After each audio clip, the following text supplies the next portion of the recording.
DSC preparation కి మిగిలిన తక్కువ సమయాన్ని డిఎస్సి 2024 యాప్ లేదా DSC2024.com తో జాబ్ ని సాధించండి. ప్రధాని మోదీ సీజ్ఫైర్ కు ఎందుకు ఓకే చెప్పారు? సరిహద్దు రాష్ట్రాలు తప్ప దేశం లేవనెత్తుతున్న ప్రశ్న ఇదే. యుద్ధం మిగిల్చే నష్టాలు తెలియక మోదీ యుద్ధం ఎందుకు చేయలేదు? మోదీ వెనక్కు తగ్గడానికి కారణం ఏంటి? పాకిస్తాన్కు తగిన బుద్ధి చెప్పలేకపోయామన్నట్టు మాట్లాడుతున్నారు. దేశం మొత్తం యుద్ధం కోరుకుంటే మోదీ ఆగడానికి కారణం ఏంటో తెలుసుకునే ముందు భారత ఆర్మీ మాజీ చీఫ్ జనరల్ మనోజ్ నరవణే మాట్లాడిన మాటలు ఒకసారి వినండి. War is not romantic. It is not your Bollywood movie. It is very serious business. And war or violence should be the last thing that we should resort to. And which is why our Prime Minister had said that this is not an era of war. Although wars will be forced upon us by unwise people, but war should not be what you cheer for. Again, people are asking that why did we not go for all-out war? But as a military man, if ordered, I will go to war.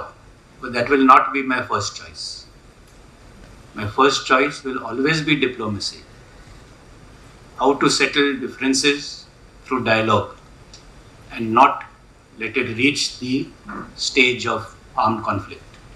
యుద్ధం మిగిల్చే నష్టంలో మాజీ army chief క్లియర్గా చెప్పారు కదా. ఆయన మాటలు 100% నిజం. యుద్ధం అంటే బాలీవుడ్ సినిమా ఏం కాదు. అది ఎన్నో కన్నీటి కథలకు సాక్ష్యం. దేశభక్తితో పాకిస్తాన్ చేసిన పనికి మనం మరుగుతున్న రక్తం యుద్ధం చేయమని కోరడం తప్పేం కాదు. కానీ మనం యుద్ధం చేయాల్సింది నీతి, మానవత్వం మచ్చుకైనా లేని పాకిస్తాన్తో. పహల్గాంలో మన అమాయకుల ప్రాణం తీసినందుకు మన ఉగ్రవాదులను మట్టుబెడితే మన ప్రజలపై తూటాలను పంపింది. సరిహద్దు గ్రామాల్లో మిస్సైల్స్ను వదిలింది. డ్రోన్లతో బాంబులు వేయడానికి ప్రయత్నించింది. పదే పదే జనాలపై దాడులు చేశారు. పాక్ కాల్పుల్లో సరిహద్దుల్లోని అమాయక ప్రజలు చనిపోయారు. చనిపోయిన వారిలో అన్యం పుణ్యం ఎరగని పసివాళ్లు ఉన్నారు. 19 రోజులు వారికి నిద్రాహారాలు లేవు. ప్రతిరోజు భయం. అయిన వారిని కోల్పోతామనే దిగులు. మనం వారికంటే గట్టిగా కొట్టగలం. పాక్ ప్రజల ప్రాణాలు తీయాలంటే భారత్కి చిటికెలో పని. కానీ భారత సంస్కారం అది కాదే.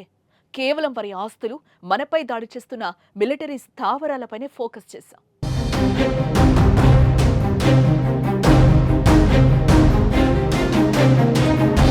సడన్ గా భారత్ సీజ్ఫైర్ కు ఓకే చెప్పడం చాలా మందికి నచ్చలేదు. పాకిస్తాన్ పని ఇంకా పట్టాల్సిందే అని అంటున్నారు. అలా యుద్ధం కోరుకుంటున్న వారు వెళ్లి సరిహద్దు గ్రామాల ప్రజలను తట్టండి. వారి కన్నీటి కథలను వినండి. పాకిస్తాన్ దాడుల్లో ధ్వంసమైన ప్రజల నివాసాలను పరిశీలించండి. గోడకు ఫోటో ఉండి దానికి వేలాడుతున్న దండలను చూడండి. అప్పుడు మోదీ యుద్ధం ఆపడం కరెక్టో కాదో మీకే అర్థమవుతుంది. ఇప్పుడు యుద్ధం కోరుకుంటున్న వారంతా వీ వాంట్ వార్ అని సోషల్ మీడియాలో పోస్టులు చేస్తున్న వారిలో బోర్డర్కు దూరంగా ఉన్న ఇతర రాష్ట్రాల వారే. సరిహద్దు గ్రామ ప్రజలు ఏ ఒక్కరూ రణం కోసం రంకెలేయడం లేదు. అలాగని వారికి దేశభక్తి లేదని కాదు. పరిస్థితి మితిమీరితే వారు కూడా దేశం కోసం కావడానికి సిద్ధం.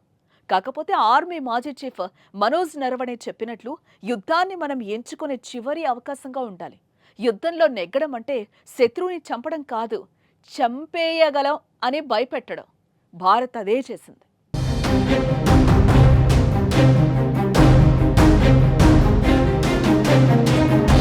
మనం తలుచుకుంటే పాకిస్తాన్ ప్రపంచ పటంలో ఉండదు.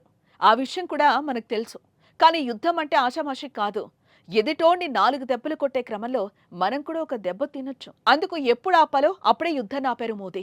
యుద్ధం సమస్యకు పరిష్కారం కాదని మోదీ వెనకడుగు వేయడం వెనుక బలమైన కారణాలుండే ఉంటాయి. అమెరికా చెబితే ఇండియా తగ్గుతుందనుకుంటే అది పొరపాటే. మనకు కలుగుతున్న నష్టాలు ఆలోచించవచ్చు. పోతున్న సామాన్యుల ప్రాణాలు, సైనికుల వీరమరణాలు కావచ్చు.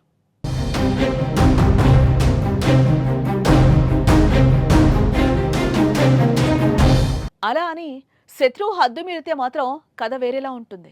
ఇలానే ప్రతిసారి వెనక్కు తగ్గామంటే పప్పులో కాలేసినట్టే. ఒక్కసారి ఇప్పుడు అటు నుంచి తూటా వస్తే ఇండియా పవర్ ఏంటో చూపించడానికి త్రివిధ దళాలు సిద్ధంగా ఉన్నాయి. POK కూడా ఇండియా వశం అవుతుంది. కాల్పుల విరమణ ఒప్పందం ఉల్లంఘిస్తే మాటల్లేవ్, మాట్లాడుకోవడాలు లేవని మోదీ చెప్పకనే చెప్పేశారు. ప్రధాని వార్నింగ్కి పాకిస్తాన్ పోసుకుంటోంది. అందుకే 20 రోజులుగా కవ్వించే పాక్ తుపాకులు మోదీ వార్నింగ్ నుంచి మూసుకొనున్నాయి.